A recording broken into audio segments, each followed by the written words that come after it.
Vivez la passion du football avec le Saint-Raphaël, créateur de réception. Ravat, rêver, réaliser.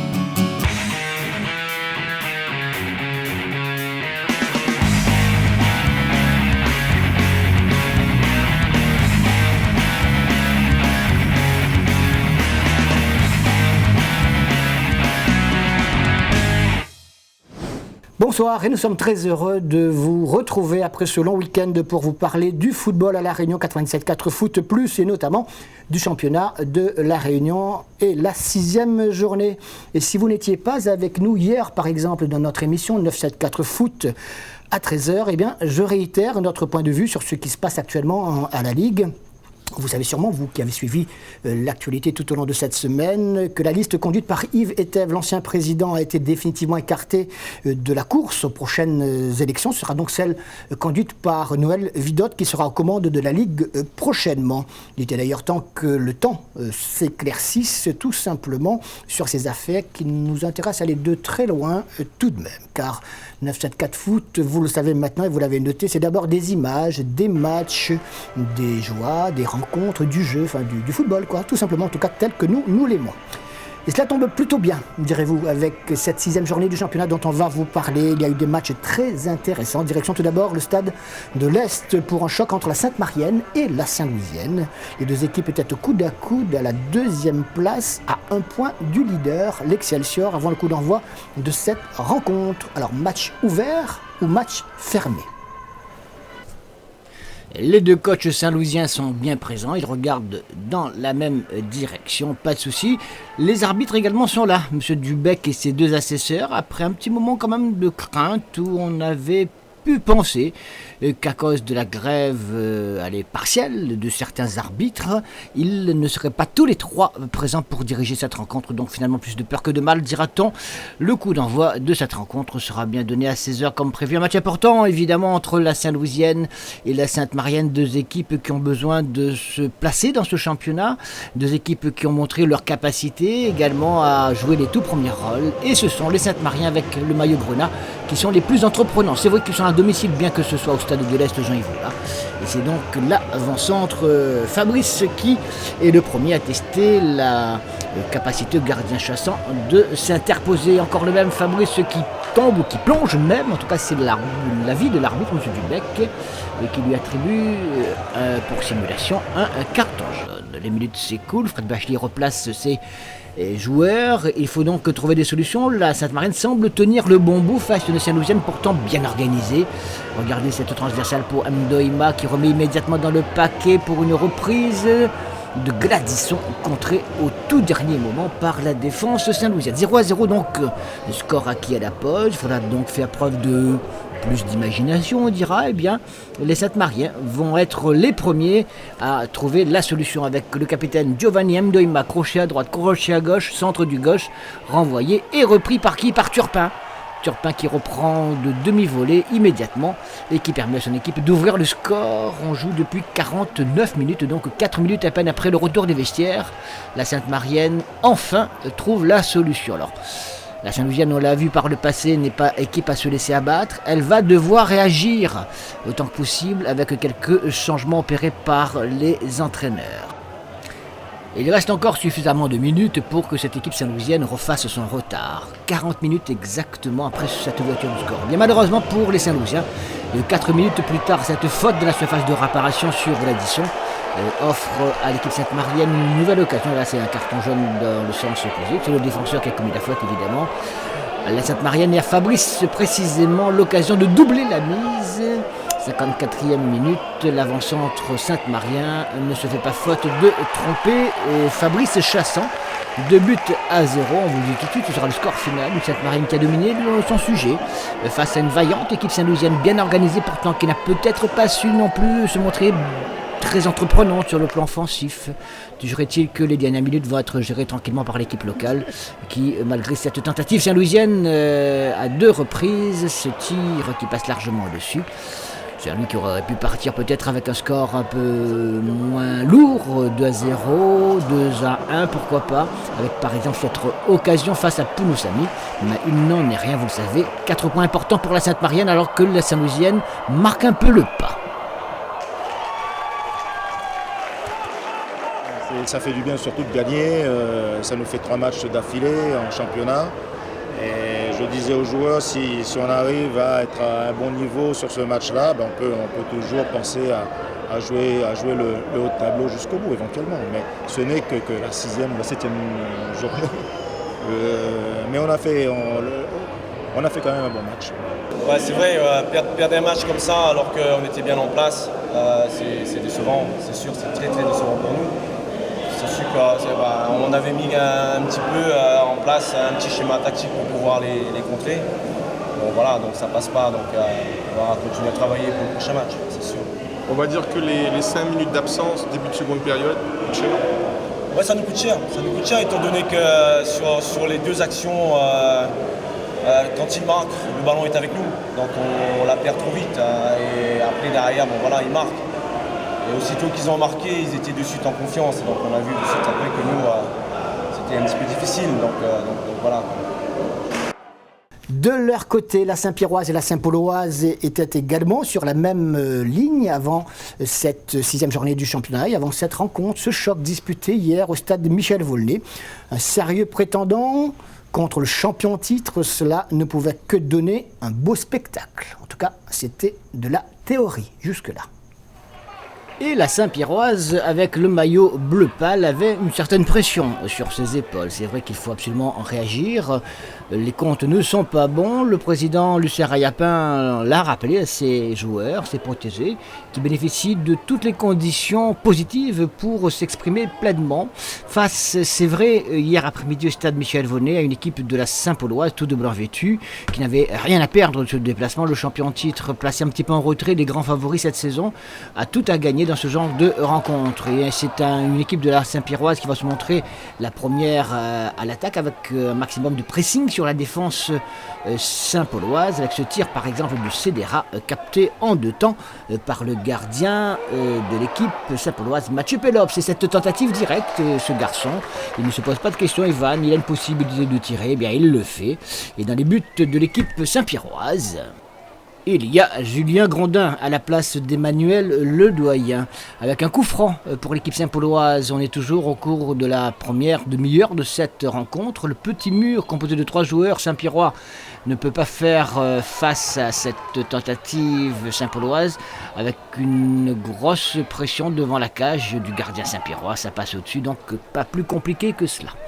Des Saint-Paulois qui vont prendre les choses en main quand même au cours de ces quelques 20 minutes avec un autre débordement sur le côté droit. C'est Alachamba qui laisse pour Azolov une frappe finalement de Debré contrée par la solidarité de l'équipe saint-pierroise.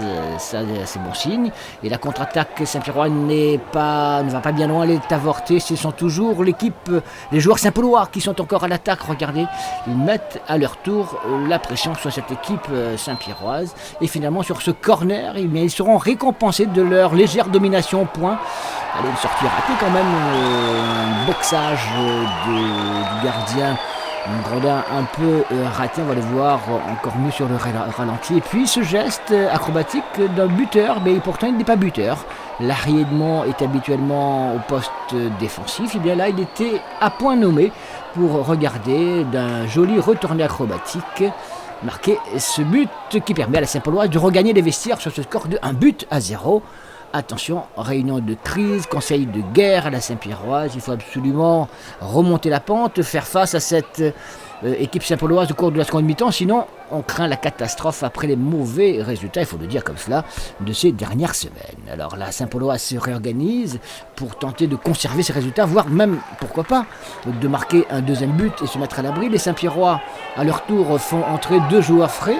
Le Comte et Casque d'Or, on va l'appeler comme cela, Wilson Grossette.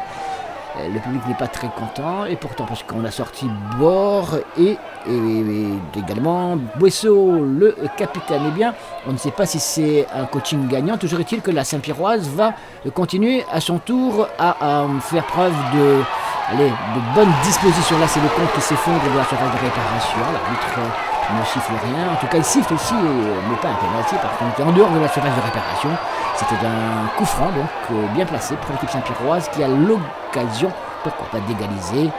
Il y a plusieurs bons tireurs, vous le savez, il y a notamment Wilson Grosset qui s'est saisi du ballon, donc c'est moi qui vais tirer ce coup franc. C'est en tout cas une possibilité de revenir au score. Les minutes s'écoulent et la Saint-Pauloise qui mène pourtant à ce moment-là par un but à 0. Et finalement, le mur Saint-Paulois va repousser comme il le faut cette tentative de l'attaque Saint-Pierroise. On joue depuis 71 minutes avec une balle de contre pour les Saint-Pierrois qui se font leur tour contrés par le capitaine Gérard Hubert qui va chercher le couloir gauche aux prises avec Cédera. Finalement, un ballon récupéré par la Saint-Pierroise qui va jouer très rapidement le contre. Ballon joué sur le côté droit, précisément là où il y a de la place pour Wilson Grosset qui centre. Ballon repoussé par Mathieu Pelops dans les pieds de qui Ivan qui était à point nommé sur ce coup-là. Plus facile que cela, c'est pas possible. Et pourtant, il aurait pu le rater. Alors d'autres auraient pu le rater. Là, tranquillement, du plat du pied, il permet à son équipe de d'égaliser.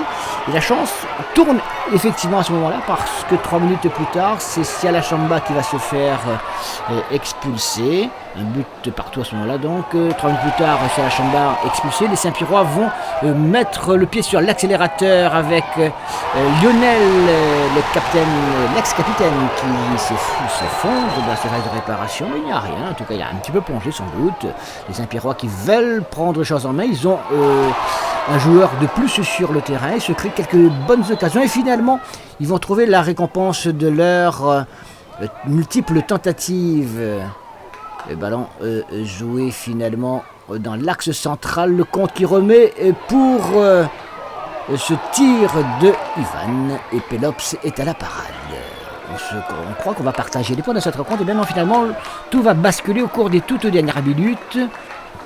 Loricourt fait son entrée, la Saint-Pierroise continue à maîtriser les débats avec un joueur de plus, je vous le disais.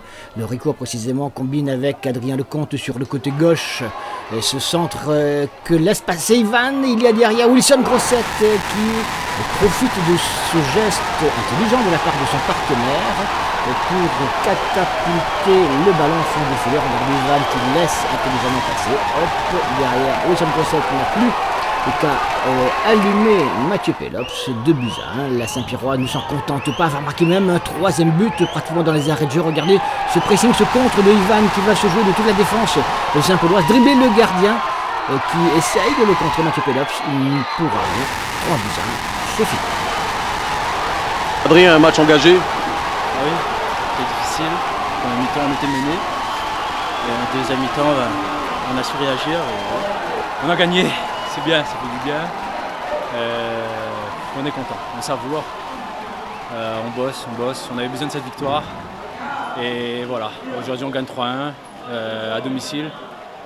C'est bien, il faut continuer. Et, là on savoure. Et dès demain, on se remet au travail parce qu'il y a encore un autre gros match la semaine prochaine, encore la semaine d'après, donc la saison est encore longue. Donc on est content, donc on a gagné, c'est le plus important. D'accord, vous ne connaissez pas la pression ou il y a beaucoup de pression ?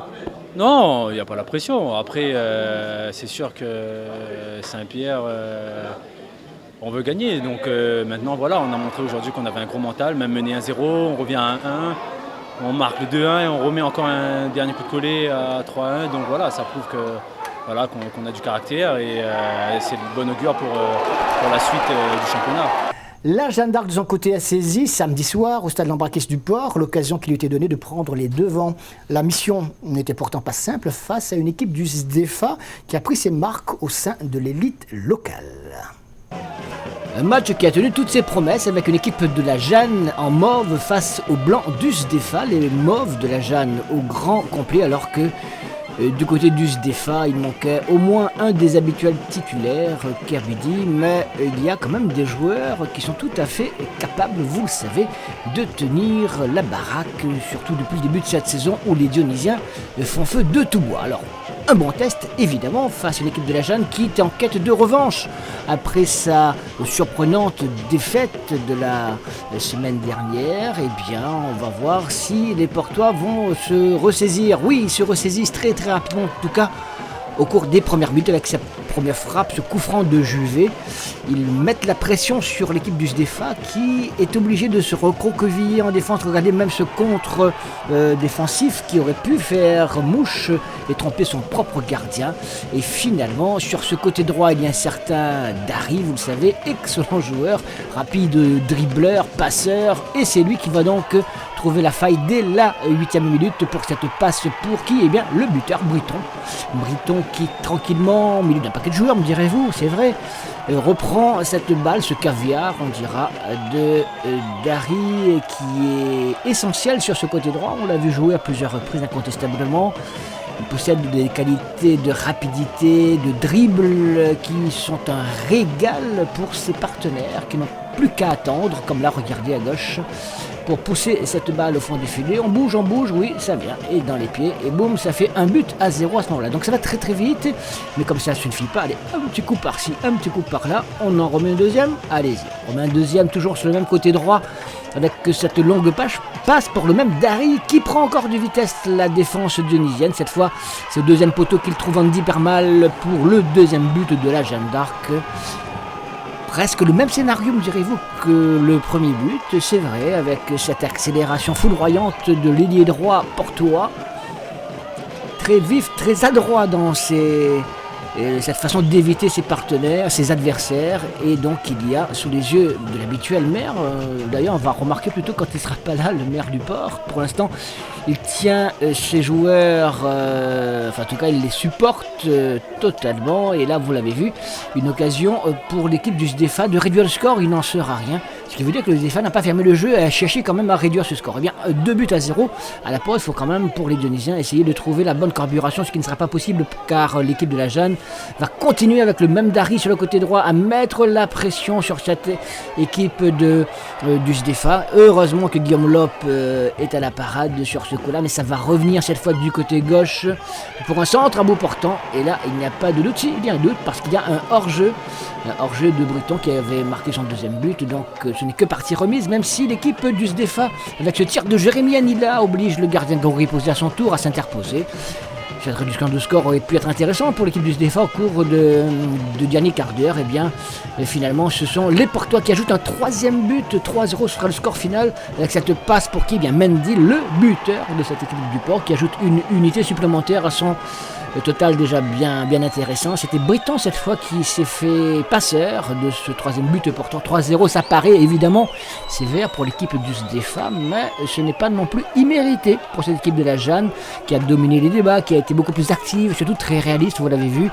Un but de Briton, un autre de Permal et un autre de Mendy, ça fait 3-0. L'addition est relativement lourde tout de même. Regardez cette passe en retrait, l'arme fatale. Les trois buts d'ailleurs portois viennent de la droite avec un centre en retrait, enfin un centre pour des attaquants qui sont parfaitement placés, puis ce dernier là qui est arrivé à la 75e minute à la grande joie des supporters du côté gauche. Alors un score qui aurait, me direz-vous, pu être encore plus lourd. Regardez encore cette frappe qui est détournée en catastrophe par la défense dionysienne, des Dionysiens qui se sont fait un petit peu balader quand même sur première grosse défaite, alors que pour les Portois, tout va mieux, tout va bien. Une semaine tranquille au port pour le coach. Ce soir, on s'est fait bouger. Et quelque part, aujourd'hui, nous, on apprend. Devant la Saint-Pauloise, on a appris. Devant la Saint-Péroise, on a appris. Devant les sélections, pareil. Et là, ce soir, on apprend encore devant la Jeanne d'Arc. Et c'est ces matchs-là qui vont nous permettre de nous améliorer dans le futur. David, ce soir, on te voit super content avec le staff. La Jeanne d'Arc monte en puissance, malgré la défaite de la Petite Île. On a su répondre à l'échec qu'il y a eu à la Petite Île. C'est notre match référence, c'est mon match référence. On a fait un match de la première à la 90e minute, voire un peu plus. On a su maîtriser une bonne équipe de SDFA qui, on sait par rapport à leur jeu, si on les laisse faire ou qu'on les regarde, ça devient compliqué. Là, on a su maîtriser du match du bout en bout. Le changement tactique opéré en début de seconde période, quand tu replaces le milieu défensif en faisant rentrer Ricardo, le SDFA joue un petit peu plus haut. Oui, c'est vrai qu'ils commençaient je pense que à la mi-temps, ils ont dû recadrer les choses. Donc j'ai vu que dans la maîtrise du milieu de terrain, on était un peu moins efficace qu'en première mi-temps. Donc on a dû pallier avec la rentrée de Ricardo pour renforcer un peu le milieu de terrain. Mais ça ne nous a pas empêché de marquer derrière. On a un staff satisfait ce soir? Oui, tout un club satisfait. Et des supporters aussi? En tout cas, je l'espère. Moi, j'espère qu'ils ne vont pas être trop exigeants parce que c'est pas sûr qu'on gagnera tout à 3-0 à chaque fois à la maison. Voilà toutes les images que l'on pouvait vous proposer à l'occasion de cette 6e journée du championnat de première division. Voici un rappel des résultats, en tout cas des résultats complets et les classements. Eh bien, les voici ces résultats. La Jeanne d'Arc donc avait gagné samedi soir contre les SDFA 3-0, Marsan Capricorne un but partout. Et puis, hier après-midi, donc Sainte-Marienne 2, Saint-Louisiane 0, on a vu les images, Saint-Pierroise 3, Saint-Pauloise 1. Et puis, l'Excelsior, on n'a pas raté l'occasion à domicile sur son stade Raphaël Babé. L'occasion donc de gagner 3-0, net et sans bavure face à Bras-Fusil. Que des victoires à domicile, un petit match nul des Marsouins face à la Capricorne. Les grosses équipes se placent de plus en plus et on y voit un peu plus clair d'ailleurs dans ce classement. L'Excelsior est toujours leader avec un point d'avance sur la Jeanne d'Arc, la Sainte-Marienne. Et puis juste derrière la Saint-Pierroise, donc les 1, 2, 3, 4 grosses équipes. Et la Jeanne d'Arc qui est un petit peu le troublion là pour l'instant, mais ils tiennent bien la route, les Portois. La Saint-Pauloise et la Saint-Louisienne n'ont pas encore dit leur dernier mot. Évidemment, le SDFA a déjà pris des points, c'est toujours important par rapport aux équipes en bas du classement, vous le voyez. Le SB a la petite île en match de moins, mais surtout, le Bras-Fusil est un peu décroché tout de même. En deuxième division régionale, le tableau, le voici, avec une victoire du Grand Bois. C'est important sur le terrain de l'entre-deux, puisque le Grand Bois, on le verra tout à l'heure, va reprendre la deuxième place du classement. Le Saint-Denis Football Club, on l'avait vu déjà dans notre émission d'hier, avait fait match nul à la ligne Paradis. Et puis, le Trois-Bassins a gagné à Saint-Philippe, 2-0. Monaco a écrasé l'équipe des Avirons, 7-2. Et puis la JS Ouest continue son bonhomme de chemin, 2-0 face au Co Saint-Pierre.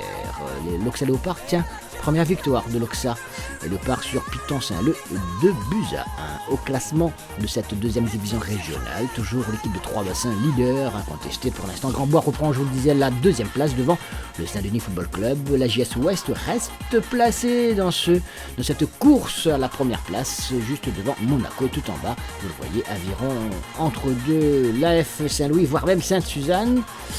Alors que l'Oxa Léopard s'est donné un peu d'air, eh bien là, ces 4 équipes ne sont pas larguées, mais sont déjà un peu en danger.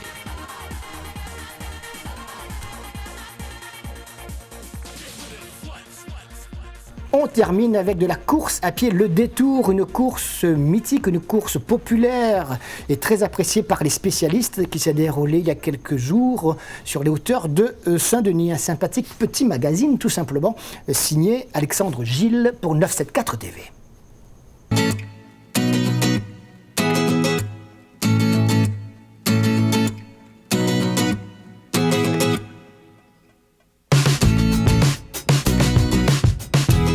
Détour, c'est une course qui part de la ville et qui fait tout le haut de la ville. Donc aujourd'hui c'est la fête du détour, du 45 km. Ce matin on a fait un départ de 60 km au Casse de Domingo. Le 45 km, lui, il va prendre son départ au Camélia sur l'avenue des Cocotiers.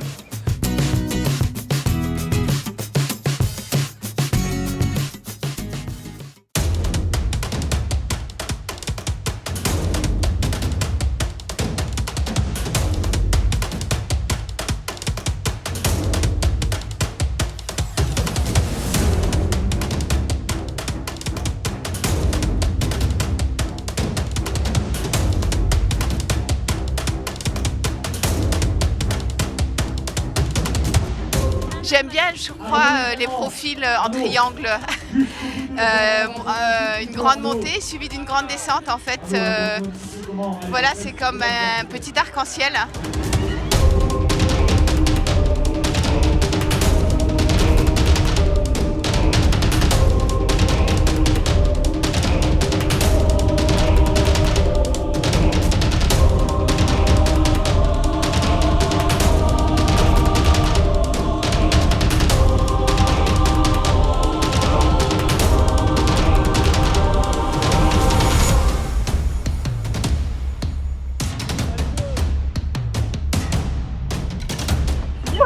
Tu parles plus?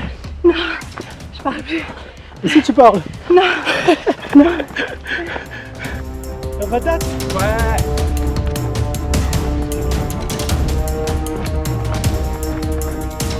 Alors, trailer, pas trailer? Ah, il essaye. Trailer. Alors cette première partie, ça va les gars? Ça va, ça va. Justement, Ouais. là, on récupère tranquille. Ah d'accord. Faut apprécier. Ouais. Il y a encore 40 km derrière.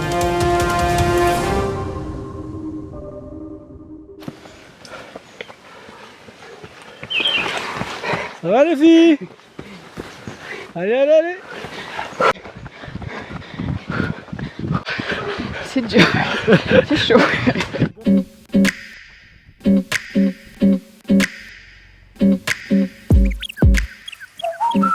Elle est coriace, donc voilà. Donc au départ, pendant 1h30, voilà, il fallait quand même combattre. Et puis après, bon, comme je ne savais pas, en fait, je connaissais pas les écarts, donc je suis bien restée vigilante, essayer de pas m'endormir non plus dans la descente.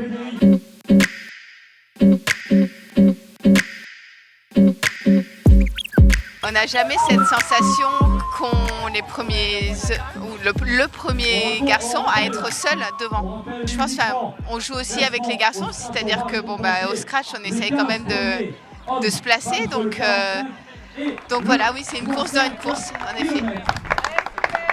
Merci. Tout ça c'est pour toi? Ouais. C'est de l'amour? C'est ça, c'est de l'amour, exactement. Ah c'est beau. Merci.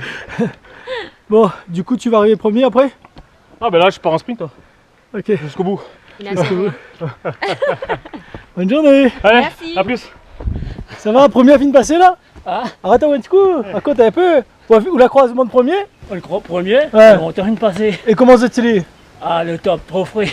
C'est vrai? Ah oui. Ça tu montes vite là? Ah oui. Miam souffrir un petit peu. Miam souffrir et puis là, après sur le sentier, j'ai envie de dépasser. Regarde la ligne. Quel âge tu as Richeville? En tous les cas, on applaudit 52? bien fort. Ça va, on gagne bien garder la ligne. Nathalie.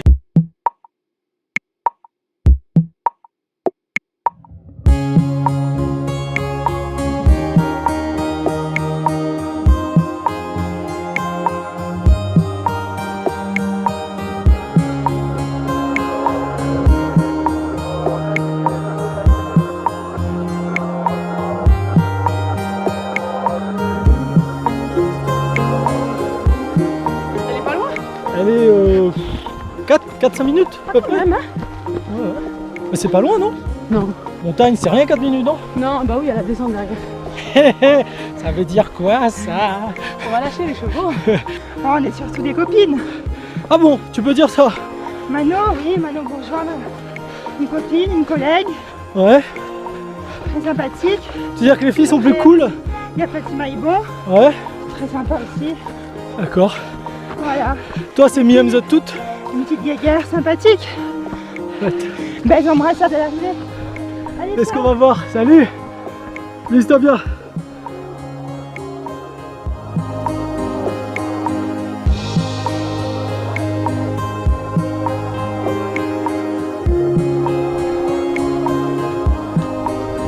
« 46 te porte chance là? 46 c'est sûr, en vrai. C'est quoi 46? Bah 46 c'est la course d'aujourd'hui, je suis sorti de la maison à pied moi à Montgaillard, donc ça fait 46 ce matin. Ok. Ouais, 46 l'arrivée. J'espère qu'on va arriver tranquille, en forme et tout. Ouais. Et je danse l'arrivée comme d'hab. Comme d'hab tu danses arriver? Ouais. Pourquoi tu fais ça? Je suis aussi. Quand je suis dedans je me demande si c'est pour me faire mal. Oui. Mais je fais ça parce que j'aime ça. Tout simplement. Voilà, le plaisir. Plaisir de souffrir. C'est là qu'on sent qu'on vit? Voilà, c'est ça, c'est là qu'on sent qu'on vit comme tu dis. Allez les gars, amusez-vous bien.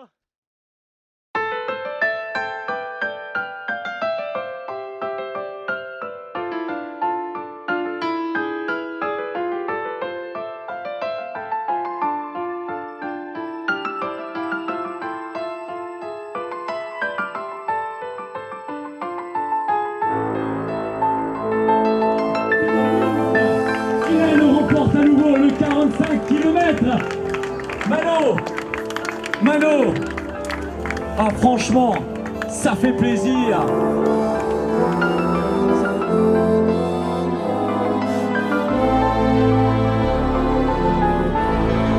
Mais de toute façon, c'est un jeu. Enfin, je veux dire, on est toutes copines. La Réunion, c'est petit, donc tout le monde se connaît.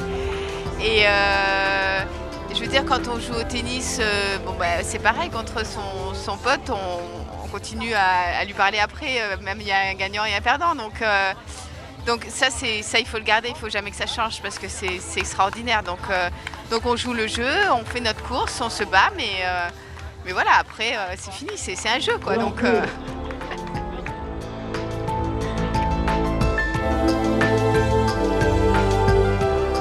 L'émotion, la famille, le plaisir. Voilà, relaxation, c'est le plaisir, voilà même. Le bon barachois, le bonheur.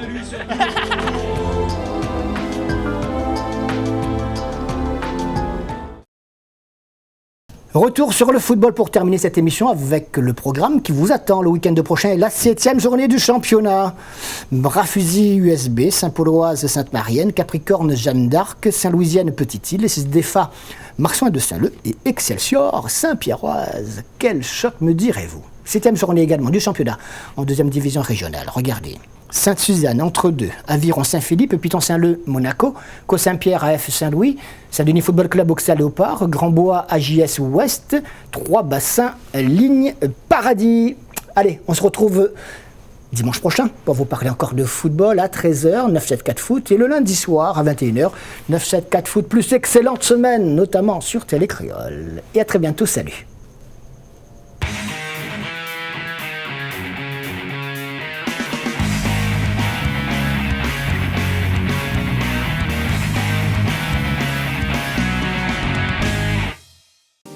Vivez la passion du football avec le Saint-Raphaël, créateur de réception.